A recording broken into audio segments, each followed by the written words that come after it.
Now let's continue our chapter chemical calculation part 2 section 3 करा रहा था मैं, इसका लास्ट सेक्शन है. It's on empirical formula, determination of empirical formula, molecular formula and structural formula. मैंने मेरे पिछले लेक्चर तक 34 प्रॉब्लम तक कर दिए थे. अब मैं आगे कंटिन्यू करता हूँ 37, 40, 43, 46, 49 यह प्रॉब्लम आज में कराऊंगा. Let's start with 37th problem.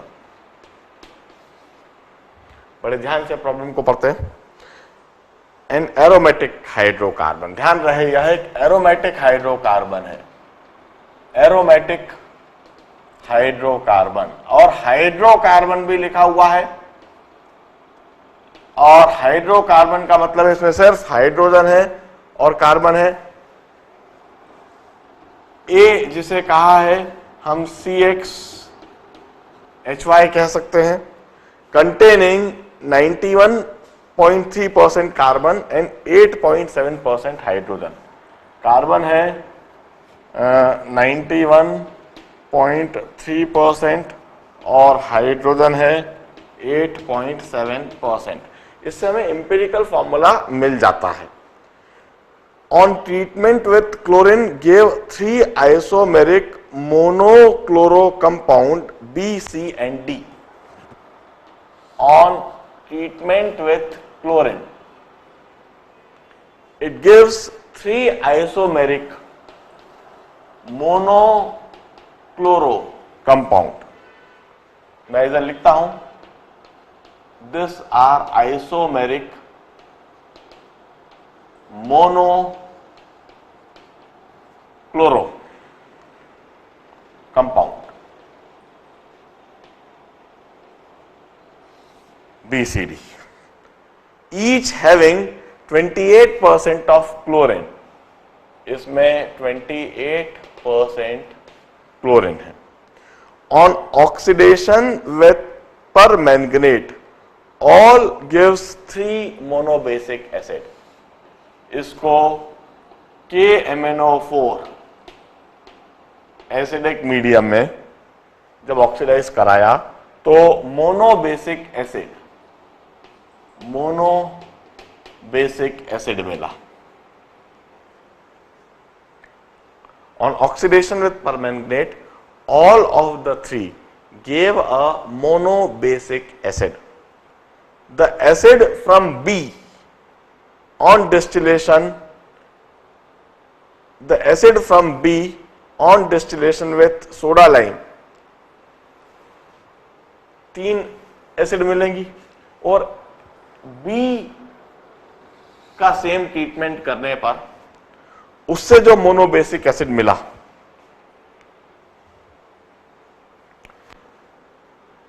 gave benzene, while those from C and D gave monochlorobenzene on the same treatment. Assign formula of A, B, C and D. मैं पहले क्यों ना इधर से एम्पिरिकल फॉर्मूला डिटरमाइन करता हूं और उससे कुछ कंक्लूड करने की कोशिश करता हूं. यह 91.3% है, तो 91.3 डिवाइडेड बाय 12, 8.7 डिवाइडेड बाय 1. इससे मुझे ग्राम एटम रेशियो मिलेगा. मैं कैलकुलेटर ले लेता हूं. 91.3 divided by 12, 91.3 divided by 12, this is 7.6 and 8.7 divided by 1 is 8.7. अब हमें वह सिंपलेस्ट फैक्टर चाहिए जिससे हम जब इन्हें दोनों को डिवाइड करेंगे तो वहां इंटीग्रल वैल्यू मिल जाए. इसके लिए मैं क्या करता हूं, दोनों को 7.6 से डिवाइड कर देता हूं. पहले 8.7 डिवाइडेड बाय 7.6, तो 7.6 को भी मैंने डिवाइडेड बाय 7.6 करा है और 8.7 को भी मैंने डिवाइडेड बाय 7.6 करा है. और इधर मुझको दिखता है 1, इधर दिखता है 1.14. अब देखिए, यदि मैं दोनों को 6 से मल्टीप्लाई कर दूं, 1 इंटू 6 और इधर 1.14 इंटू 6, एरोमेटिक कंपाउंड है इसलिए मुझको फैक्टर समझ में आता है. इंटू 6 जब मैं करता हूं तो यह चीज बनती है, या 7 से मल्टीप्लाई करो in fact, into 7 divided by 6 into 7, तो इधर बनता है 7 और इधर बनता है 8। यह इंटीग्रल वैल्यूज मुझे दिखने लगती हैं। मैं कहता हूं this are the simplest integral ratio of their gram atoms of their atoms. इसका मतलब empirical formula is C7H8। C7H8 इसका मतलब यह टॉलुइन हो सकता है। वंस अगेन हम कुछ कंफर्म नहीं कह रहे हैं। C6H5CH3 टॉलुइन हो सकता है, ए में बी टॉलुइन, आगे कंफर्म होएगा। अब on it's chlorination will get 3 monochloro derivative, 3 monochloro derivative बनेंगे। एक तो ऑर्थो, पैरा और CH2Cl। मोनोक्लोरो डेरिवेटिव 3 तरह के बन सकते हैं। इसके क्लोरिनेशन से हमें एक तो मिलेगा ऑर्थो, क्योंकि methyl group ortho para directing है, और दूसरा मिलेगा पैरा, और तीसरा CH2Cl।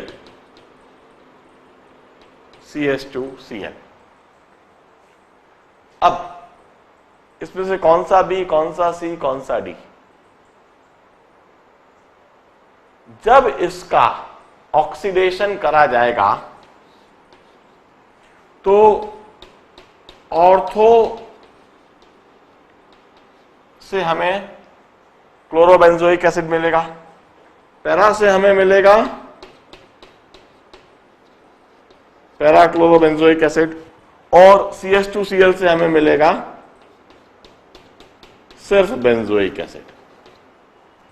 और जब इनका डीकार्बोक्सिलेशन करा जाएगा तो डीकार्बोक्सिलेशन करने पर -CO2 करने पर एक तो क्लोरोबेंजीन दोनों से मिलेगा और इससे बेंजीन मिलेगा। अब जरा देखिए, उनने जो साफ साफ कह रखा है, acid from be on distillation with soda line. ये सोडा लाइन से हम कर रहे हैं, NaOH और CaO, इससे डीकार्बोक्सिलेशन हो रहा है। इससे हमें बेंजीन इसके जरा मिल रहा है। So this is B, this is C, and this is D, and this is A. पूरा प्रॉब्लम सॉल्व हो चुका है। ए इज, मैं आंसर लिख देता हूं, A is toluene, A is toluene. इसका मोनोक्लोरिनेशन करने पर B is CH2Cl, C is orthochlorobenzene, D is orthochlorotoluene, and D is parachlorotoluene. यह C है और यह D है। थोड़ा लॉजिक, थोड़ा दिमाग का इस्तेमाल करेंगे और इस तरह से ABCD हम सोच लेंगे। हमने कार्बन के परसेंटेज से सिंपलेस्ट इंटीग्रल रेशो निकाला कार्बन हाइड्रोजन का, और उससे हमें एम्पिरिकल फॉर्मूला मिला। एम्पिरिकल फॉर्मूला से हमने मॉलिक्यूलर फॉर्मूला एक सोचा कि C7H8 ही मॉलिक्यूलर फॉर्मूला और ये टॉलुइन ही हो। मोनोक्लोरिनेशन से 3 कौन कौन से मोनोक्लोरो कंपाउंड बनेंगे यह सोचे। बी के ऑक्सीडेशन से बेंजोइक एसिड, यह बी के ऑक्सीडेशन से B डैश लिख सकता हूं मैं इसको, C के ऑक्सीडेशन से C डैश, और D के ऑक्सीडेशन से D डैश, और B के डीकार्बोक्सिलेशन से हमें यह benzene B double dash, C के ऑक्सीडेशन से C डबल डैश और या D ट्रिपल डैश। जरा बड़े ध्यान से देखिए, अब 40th प्रॉब्लम करेंगे, note it down.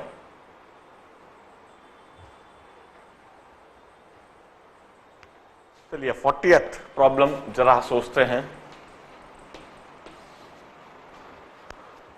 A compound X containing only carbon, hydrogen and oxygen, compound X और इसमें कार्बन, हाइड्रोजन और ऑक्सीजन है, is unreactive toward sodium, sodium के साथ में no reaction.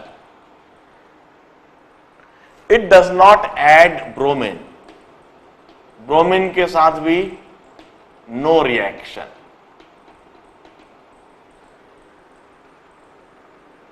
It does not react with Stiff's reagent, Stiff's reagent के साथ भी कोई रिएक्शन नहीं है, नो रिएक्शन।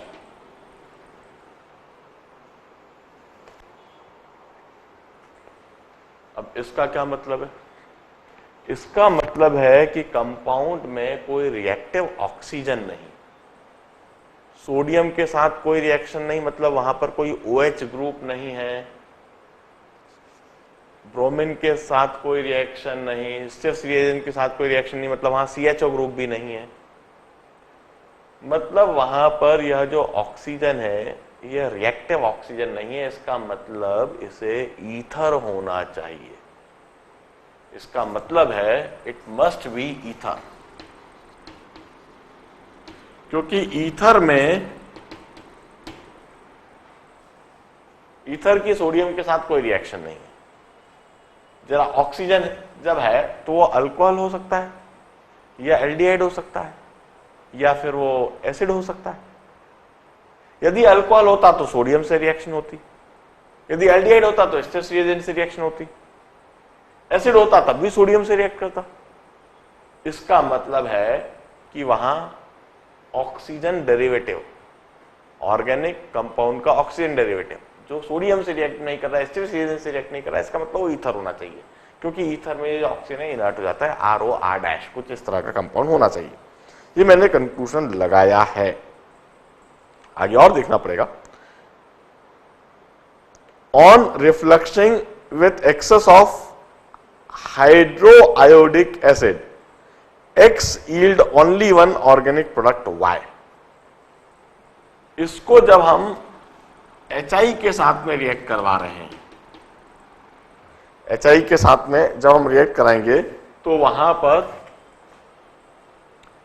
RI और R' बनना चाहिए,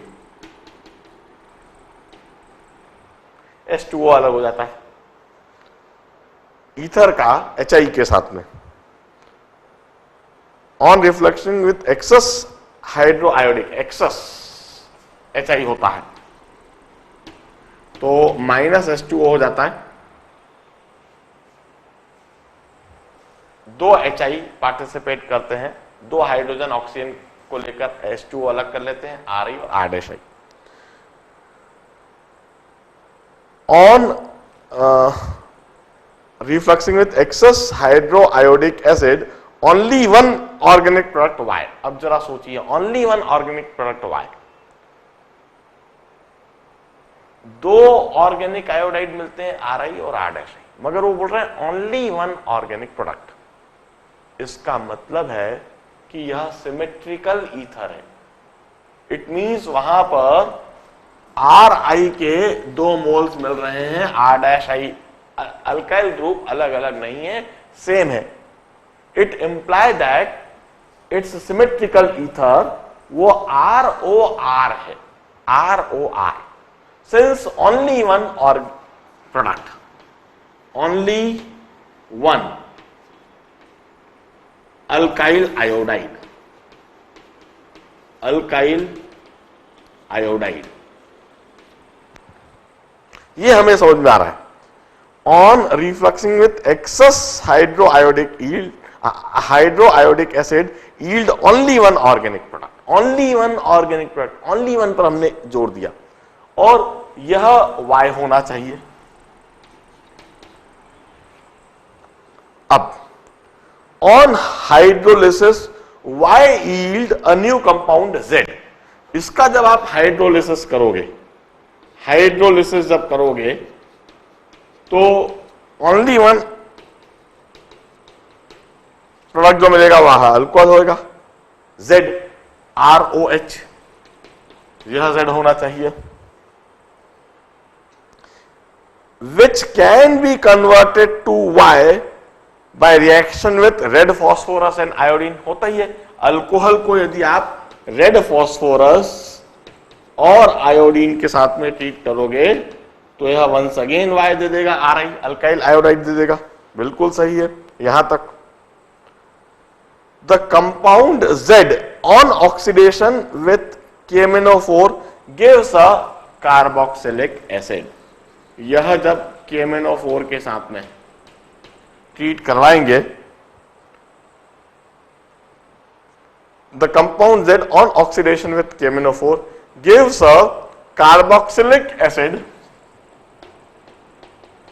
इससे हमें कार्बोक्सिलिक एसिड मिल रहा है। अल्कोहल को KMnO4 से ट्रीट करने पर विगरस ऑक्सीडेशन होता है, कंप्लीट ऑक्सीडेशन होता है और कार्बोक्सिलिक एसिड बन जाता है। और इसका इक्विवेलेंट वेट है 60। What is compound XYZ? अब देखिए इक्विवेलेंट वेट 60 वाला जो कार्बोक्सिलिक एसिड है, it's well known acid, acetic acid. Acetic acid का मॉलिक्यूलर वेट 1 होता है, इक्विवेलेंट वेट भी 1 होता है, and it's a well known. इसका मॉलिक्यूलर वेट भी 60 है और इक्विवेलेंट वेट भी 60 है। 60 इक्विवेलेंट वेट वाला यह एसिटिक एसिड है। जरा देख लीजिए आप, 12 × 2 24 प्लस 32 प्लस 4 60 है। मॉलिक्यूलर वेट भी 60, इक्विवेलेंट वेट भी 60। यह कार्बोक्सिलिक एसिड जो है वह एसिटिक एसिड है। ये हमें समझ में आ गया इक्विवेलेंट वेट 60 से। इसका मतलब Z होना चाहिए इथाइल अल्कोहल, Z होना चाहिए इथाइल अल्कोहल। इसका मतलब Y होना चाहिए इथाइल आयोडाइड। इसका मतलब ईथर होना चाहिए इथाइल डाइइथाइल ईथर। अब मैं पूरा लिख देता हूं। X जो है वह C2H5O C2H5 डाइइथाइल ईथर है।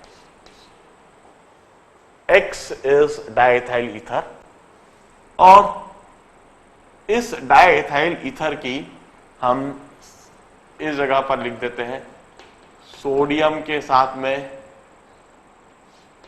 ब्रोमीन के साथ में और स्टेप्स रिएजेंट के साथ में। Steps reagent is oxidizing agent, इनके साथ में कोई रिएक्शन नहीं है, no reaction.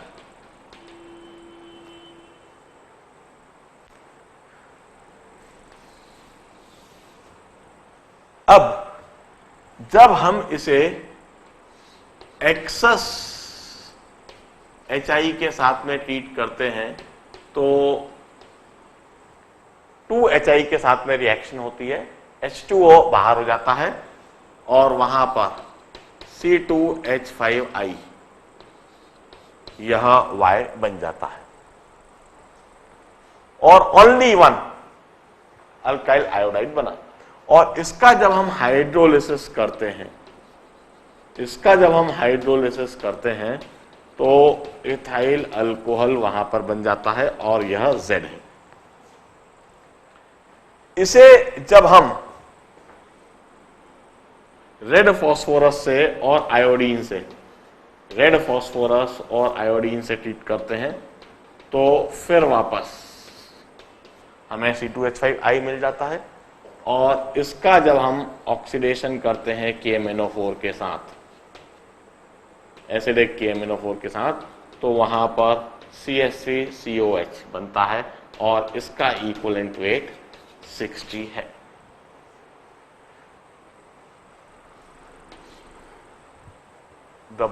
Such type of problem needs the basic knowledge of organic reactions and the logic. आपको एक तो दिमाग में आपके लॉजिक्स बने हुए होना चाहिए, और दूसरा ऑर्गेनिक रिएक्शंस की, ये बड़ी बेसिक ऑर्गेनिक रिएक्शंस है, इन सबका नॉलेज होना चाहिए। यह बात पता होनी चाहिए सोडियम ब्रोमीन एच रिएजेंट से रिएक्शन नहीं हो रही है, इसका मतलब जो ऑक्सीजन है वो कोई रिएक्टिव ऑक्सीजन नहीं है। रिएक्टिव ऑक्सीजन, अल्कोहल वाला ऑक्सीजन जनरली रिएक्टिव होता है। एल्डिहाइड वाला जो ऑक्सीजन होता है वो एच रिएजेंट के द्वारा CHO ग्रुप ऑक्सीडाइज होता है। और ईथर जनरली एक रिलेटिवली इनर्ट कंपाउंड है, जो ना तो सोडियम से रिएक्ट करता है, ना ब्रोमीन उसमें ऐड होता है, ना ही एच रिएजेंट से ये ऑक्सीडाइज होता है। मगर यह एक्सेस HI डालने पर, HI के साथ में रिफ्लक्स होता है। लिमिटेड HI होगा तो ROH और RI बन जाएगा, लिमिटेड। अब इस तरह की चीजें प्रॉब्लम स्टेटमेंट में लिखा हुआ होना, that only one alkyl halide is formed और only one compound is formed, तो लॉजिक लगाकर हमको यह समझना पड़ता है कि ओनली वन लिखा होने का क्या मतलब है। उससे हमने समझा कि यह सिमेट्रिकल ईथर है, दोनों तरफ सेम अल्काइल ग्रुप है। और फिर किस तरीके से आयोडाइड का हाइड्रोलिसिस होगा तो अल्कोहल बनेगा, अल्कोहल किस तरह से रेड फास्फोरस और आयोडीन से फिर वापस आयोडाइड में, अल्काइल आयोडाइड में कन्वर्ट होगा, और अल्कोहल किस तरह से ऑक्सीडाइज होकर कार्बोक्सिलिक एसिड देगा। फिर हमें यह समझना कि कौन सी वह कार्बोक्सिलिक एसिड है जिसका इक्विवेलेंट वेट 60 है। ये कॉमन सेंस, जनरल सेंस से हमें जनरल नॉलेज से धीरे धीरे करके चीजें पता लगती जाती है। नोट डाउन कीजिए, 43rd प्रॉब्लम करेंगे हम। Now let us solve, let us discuss 43rd problem. An organic compound X having molecular weight of 44 contain carbon equal to 54.54%, hydrogen as 9.09%। अब देखिए इधर हमें X का मॉलिक्यूलर वेट दे रखा है, कार्बन हाइड्रोजन का परसेंटेज दे रखा है, तो एम्पिरिकल फॉर्मूला भी आ जाएगा और मॉलिक्यूलर वेट से मॉलिक्यूलर फॉर्मूला भी कंक्लूड कर लेंगे। तो करते हैं, सबसे पहले तो ये कर लेते हैं। फिर इसके बाद में this thing with PCl5, it gives compound having molecular weight, it gives some Y having molecular weight 99. On oxidation, इसका जब ऑक्सीडेशन करा, it gives acid having molecular weight of 60. Now what is X? साधारण जरा देखिए, सबसे पहले हम इसका एम्पिरिकल फॉर्मूला और मॉलिक्यूलर फॉर्मूला डिटरमाइन कर दें। कार्बन 54%, हाइड्रोजन 9%, ये टोटल 100 नहीं हो रहा है, इसका मतलब वहां ऑक्सीजन भी है। और ऑक्सीजन कितना है इसके लिए हम क्या करेंगे, 100 minus the percentage of carbon and hydrogen. मैं इसी समय कैलकुलेट करके लिख देता हूं, 54 और 100 माइनस 54.54 माइनस 9.09, ऑक्सीजन है 36.37%। कार्बन हाइड्रोजन ऑक्सीजन का परसेंटेज पता लग गया। अब हम कार्बन के परसेंटेज को 12 से डिवाइड कर दें, हाइड्रोजन के परसेंटेज को 1 से डिवाइड कर दें, ऑक्सीजन के परसेंटेज को 16 से डिवाइड कर दें। यह simplest ratio of gram atoms हुआ। यह क्या हमने लिखा है कि 100 ग्राम यदि हम कंपाउंड लेते हैं तो 100 ग्राम कंपाउंड में कितने ग्राम एटम्स कार्बन के होंगे, कितने ग्राम एटम्स हाइड्रोजन के होंगे और कितने ग्राम एटम्स ऑक्सीजन के होंगे, यह चीज हमने लिख दी। यदि हम 100 ग्राम कंपाउंड लेते हैं तो वहां 54 gram carbon, 9 gram hydrogen, 36 gram oxygen, और 100 ग्राम कंपाउंड में इतने ग्राम एटम कार्बन के, इतने ग्राम एटम हाइड्रोजन के, इतने ग्राम एटम ऑक्सीजन के। अब सिंपलेस्ट रेशियो लेने के लिए हम क्या करते हैं, ये जो 4.5 कार्बन दिख रहा है, 9 हाइड्रोजन दिख रहा है और ऑक्सीजन 2.2 दिख रहा है। सिंपलेस्ट रेशियो लेने के लिए हम क्या करते हैं, ये जो ऑक्सीजन का जो सबसे कम ग्राम एटम है इसको डिवाइड कर देते हैं। 4.545 डिवाइडेड बाय 2.273, 9.09 डिवाइडेड बाय 2.273 और 2.273 डिवाइडेड बाय 2.273। इधर हमें 2 दिखने लगा, इधर हमें 4 दिखने लगा, इधर हमें 1 दिखने लगा। कार्बन, हाइड्रोजन और ऑक्सीजन का सिंपलेस्ट रेशियो जो हमें दिखने लगा 2:4:1। तो एम्पिरिकल फॉर्मूला जो हमें दिख रहा है that is C2H4O। Empirical formula wait जो हमें दिख रहा है, जरा देख लें, 2 × 12 24, 24 + 6 44। और खास बात, मॉलिक्यूलर फॉर्मूला भी 44 ही है। इसका मतलब है कि यह मॉलिक्यूलर वेट भी 44 है। इसका मतलब है कि जो एम्पिरिकल फॉर्मूला है वही मॉलिक्यूलर फॉर्मूला है। It means this compound is C2H4O only. यह मॉलिक्यूलर फॉर्मूला है n = 1 और इसका मॉलिक्यूलर फॉर्मूला भी C2H4O ही है। यही इसका मॉलिक्यूलर फॉर्मूला है। अब on treatment with PCl5 it gives, ये पक्का है क्लोराइड देगा। अब अल्कोहल यह हो नहीं सकता क्योंकि अल्कोहल होता है CnH2n+1 O। यह या तो अनसैचुरेटेड अल्कोहल है या एल्डिहाइड है और PCl5 से एल्डिहाइड की रिएक्शन होती है और डायहैलाइड बनता है। मैं लॉजिक लगा रहा हूं, डायहैलाइड बनेगा इधर और उसके ऑक्सीडेशन से एसिड बन रहा है जिसका मॉलिक्यूलर वेट 60। अब वह एसिड जिसका मॉलिक्यूलर वेट 60 है, हम अच्छी तरह से जानते हैं इट्स एसिटिक एसिड। और इस जगह पर एल्डिहाइड होना चाहिए और इधर बनना चाहिए CH3CHCl2। जरा मॉलिक्यूलर वेट देख लीजिए, Cl2 का 71 + 24 95 99, बिल्कुल सही। इसका मतलब X होना चाहिए, मैं लिख देता हूं, X must be acetaldehyde CH3CHO। PCl5 से जो रिएक्शन हो रही है यह देगा CH3CHCl2 और इसका मॉलिक्यूलर वेट हमें दिख रहा है 44, इसका मॉलिक्यूलर वेट हमें दिख रहा है 99 और इसके कंप्लीट ऑक्सीडेशन से हमें एसिटिक एसिड मिलेगा और इसका मॉलिक्यूलर वेट हमें दिख रहा है 60। The problem is based on the basic knowledge of organic reaction and once again is slight logic।